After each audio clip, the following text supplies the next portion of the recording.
Okay, so for those of you that actually go to church and donate your hard-earned money, do you actually know what your money goes to when you donate to your church? Because I know some of you, can't really afford much and you give what you can, and that takes money out of your own mouths, maybe. You might give your last few dollars to church. And I'm curious if that church actually helps your community or not, or if they just pocket your money.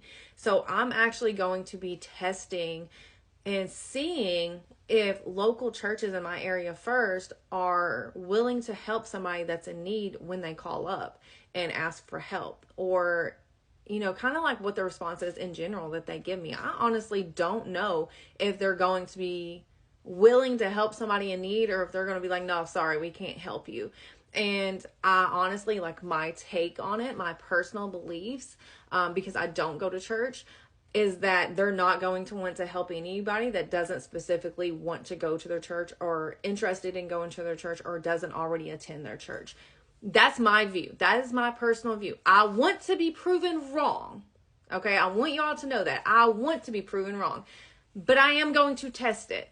And I'm going to call them, and I'm going to call them on the phone with you so you can see what is said and how they respond, and if they're willing to help somebody in need. I will be lying and making up stories and scenarios to see if they're willing to help. If you're investing your hard-earned money to give to your church, that church should be giving back to you and your family when you're in need, and it should be giving back to your community with that money, okay? I live in a Bible Belt. I live in Somerset, Kentucky. It's a very, very small town. We probably have 100 churches here. I never see churches come out to help anybody, okay? Never. And I'm about to see that if I call them up personally, if they're willing to help somebody that calls and is in need. Stay tuned.